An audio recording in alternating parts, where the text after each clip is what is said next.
other aspect of the impact on the Palestinians was the Zionist ideology that not only land has to be acquired and be purely Jewish, but also the labor market of Palestine has to be Judaized. And it was an ideological strategy to try and remove the Palestinians from the local labor market. It was called the Hebrew labor strategy. And it affected a lot of Palestinians who lost their jobs. And for the first time in Palestine history, around the Palestinian towns, begin to see the formation of what today we would call probably slums, very kind of poor neighborhoods, makeshift neighborhoods.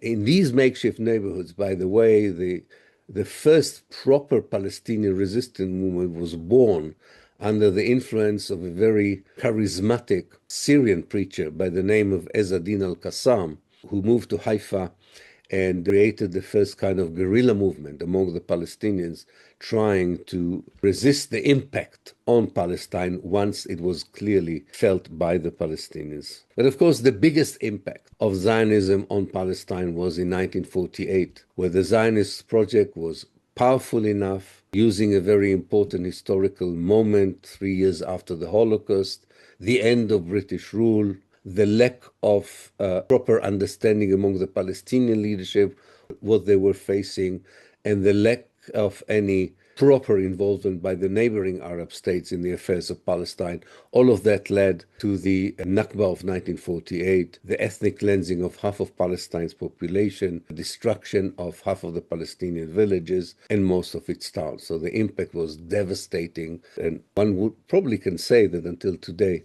the Palestinians have not properly recovered from the trauma of 1948, because people were not only losing villages and cities, they lost their country, they lost careers, and the whole natural development of Palestine into the modern era, into the era of nationalism, was disrupted. And until today, the Palestinians are still struggling with that kind of impact. Let me say something about the impact of on the region itself, because I think the impact of Zionism on Palestine is more known, but also the impact on the region is important to mention in this respect. The whole formation of the Arab world as Arab nation states after the First World War was quite artificial. And one of the reasons the colonial powers were pushing to create Arab nation states, especially in the Eastern Mediterranean, what the Europeans would call the Levant. In Arabic, it's called the Mashriq. In those areas where Syria, Lebanon, Jordan, Palestine, and Iraq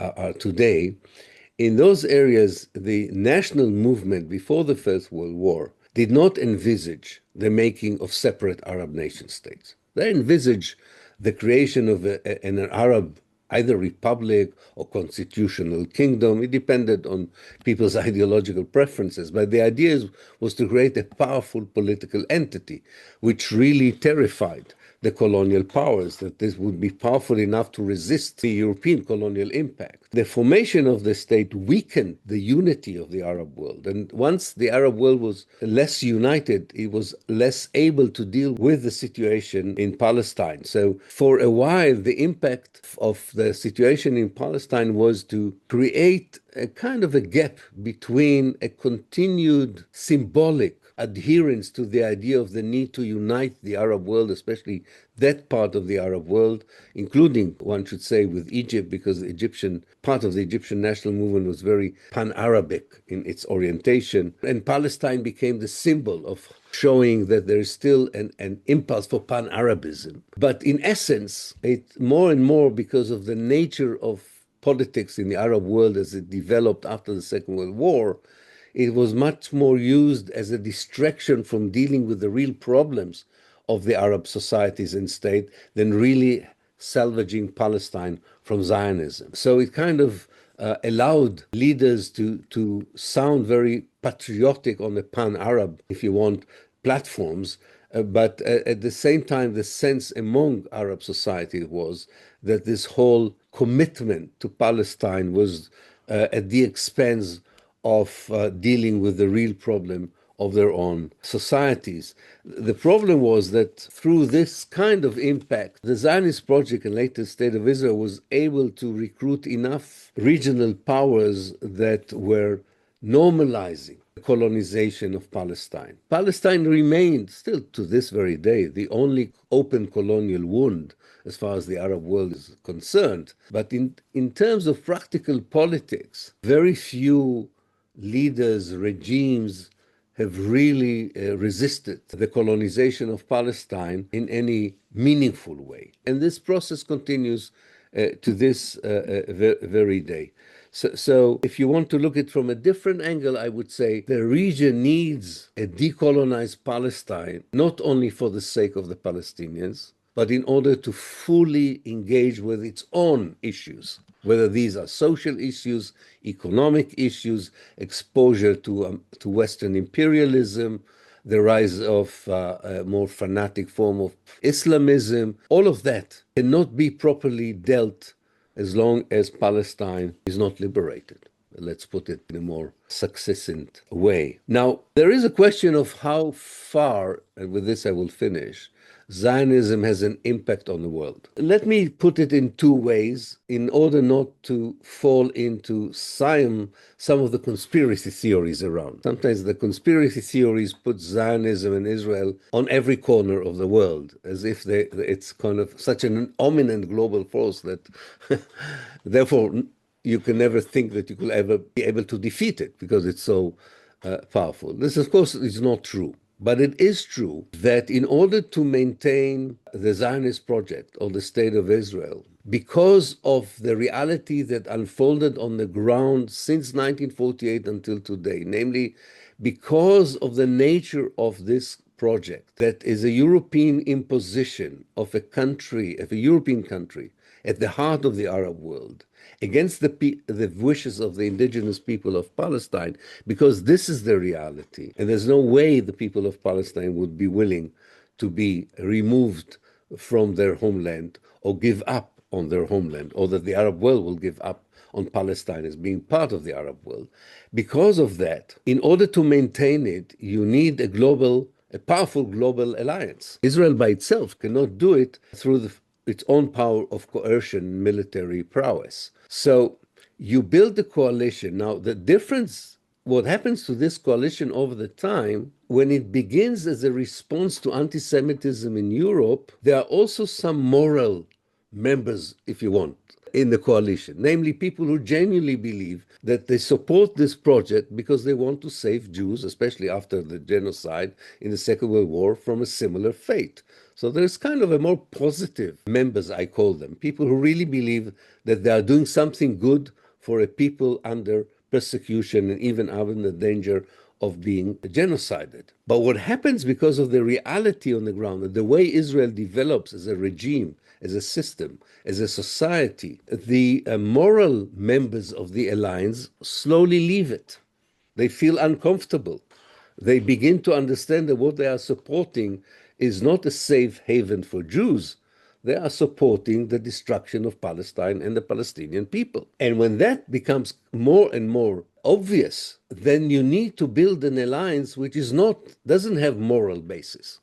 So you go to, of course, to all kinds of political elements. Either their moral values or their immoral values, to put it more bluntly, would lead them to see still Israel as an asset, even at the price of the destruction of Palestine and the Palestinians. This could be right-wing fascist movements, not only in the West, but also in the global South. This could be a military industrialists that deal with security and securitization.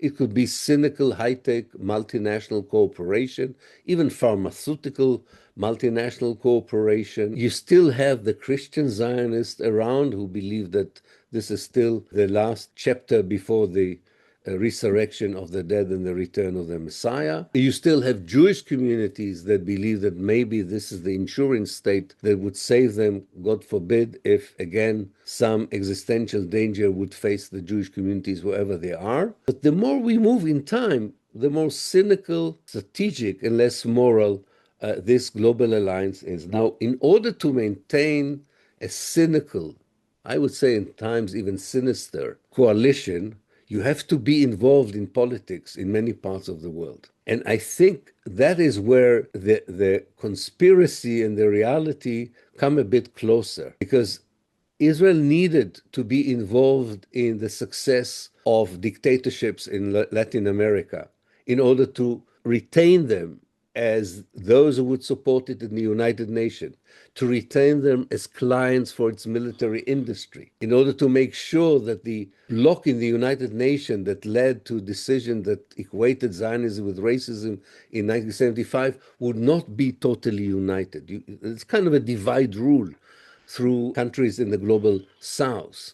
Now, of course, you need a strong lobby in the United States and in Europe as well. It's more than, it's not always even just lobbying. It's really kind of taking part in the local political game in order to make sure that you get the right government. Well, the latest example we have is the Israeli interference in Somalia, kind of recognizing Somaliland as part of its spread into Africa. So it's not this conspiracy that Zionism is ruling the world through money and influence. It's just that this tiny part of the world has an ideological state that, in order to maintain the kind of regime it has, which is an apartheid regime, a racist regime, a regime that also wants to expand now into South Lebanon and South Syria and Jordan, in order to retain it both militarily and politically and diplomatically and economically, of course, you need to work very hard in many parts of the world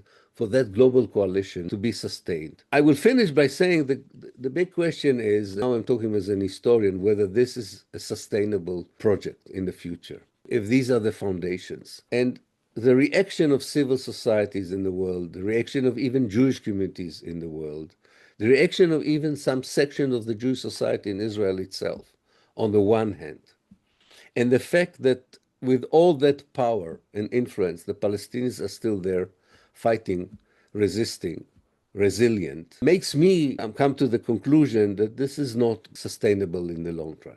With this, I will conclude. Despite the devastating impact of Zionism on Palestine and the Palestinians, which really is catastrophic in every aspect of humanity, despite its destabilizing effect on the region, on the Arab world and its possibilities to move forward and solve its own problem, and despite its very wide reach into different power bases in the world, despite all of that, it is still facing a future in which it will not be able to hold all these pieces together. And the world is changing, sometimes in a negative, sometimes a positive direction, but history is cyclic. And in a cycle where morality would return to politics, where civil societies would have an agenda that would influence policies, where the Arab world would undergo a revolution of a kind, and the Palestinians might find a way of being more united. With all these possible